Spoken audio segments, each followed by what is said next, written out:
You are listening to RetroLovers Radio, your go-to broadcast for positive nostalgia.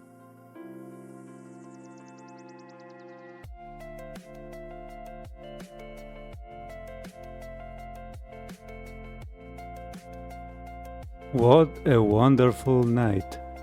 You're listening to Retro Lovers Radio, a space for music, memories, and positive nostalgia.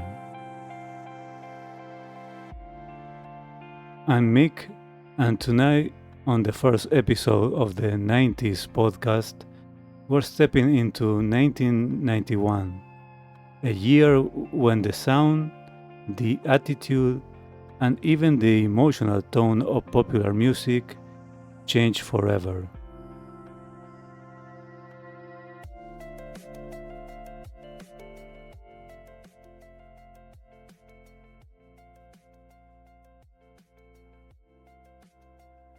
If the 80s were about color, confidence, and big dreams, 1991 arrived with something very different.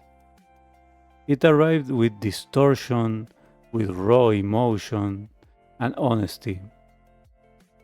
Because in 1991, grunge didn't just appear, it broke something. On September 1991, a band from Seattle releases an album that no one fully expected to explode. Nirvana, Nevermind. Within weeks, everything felt different. Suddenly, polished pop stars, glam aesthetics, and perfectly styled looks felt kind of distant. This new music didn't want to impress you, it wanted to tell the truth.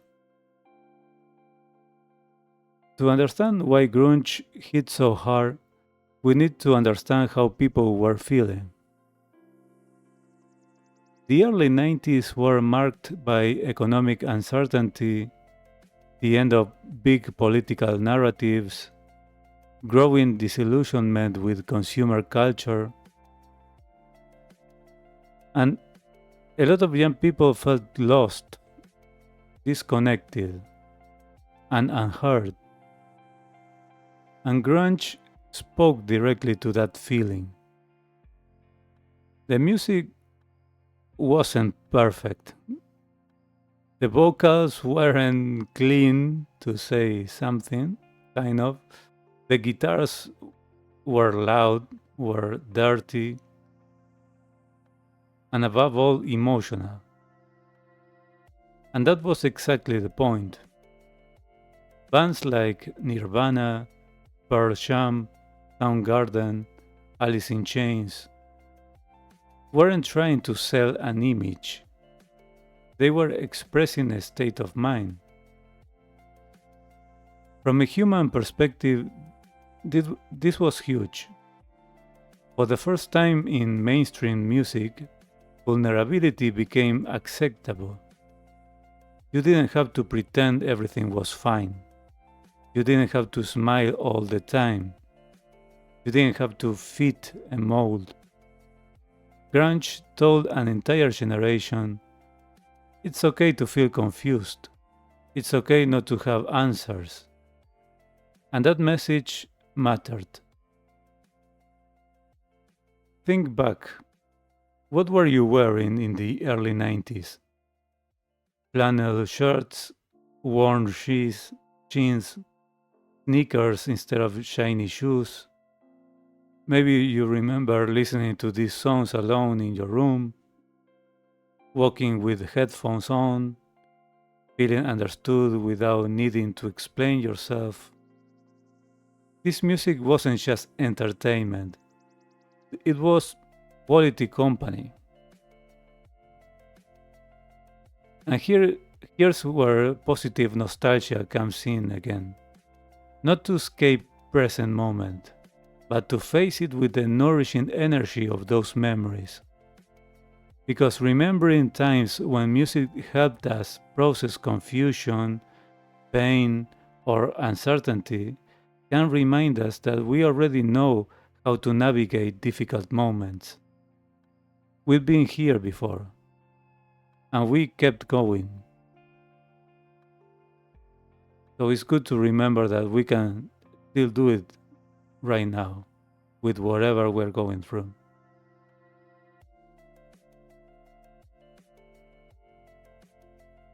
And this is a perfect moment to remind you that RetroLovers Radio is also live.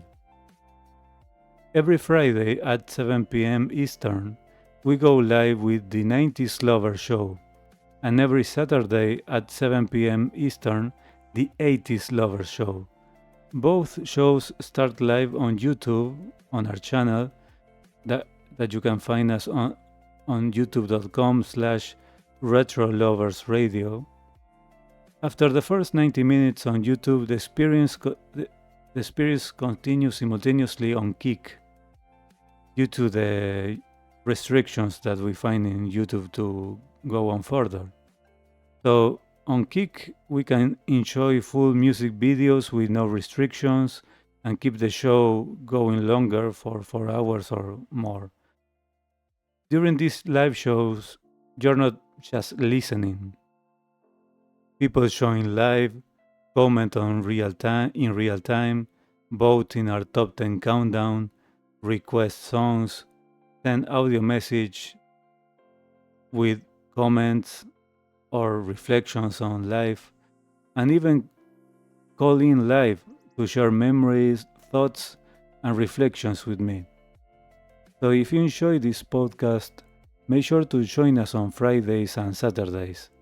And keep an eye on the YouTube channel and Kick channel, and click on the notification bell to catch the other special show throughout the month.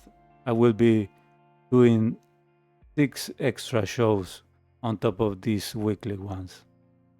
And if you want to be part of the conversation and you want to gather with like-minded crazy melomaniacs like myself and many more, you are also welcome to join to our public Facebook community. It's called RetroLovers Radio 80s 90s Nostalgia on the groups section on Facebook.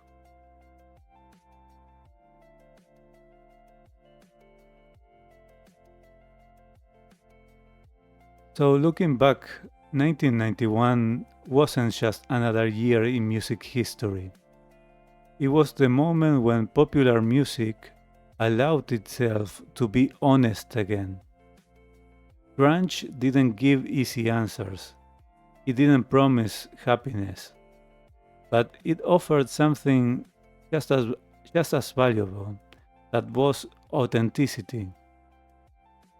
And that authenticity is why these songs still resonate today.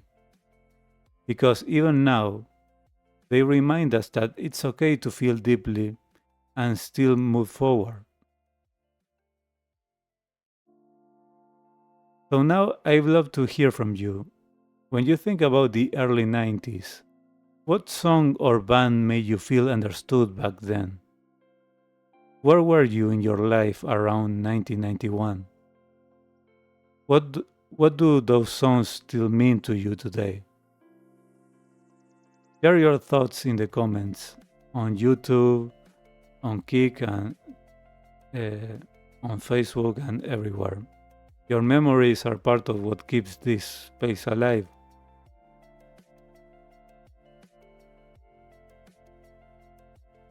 And before we go, remember to take care of your loved ones and remember what is truly important in your life. All the rest is secondary. All right, everyone, thank you for being here and see you in the next one.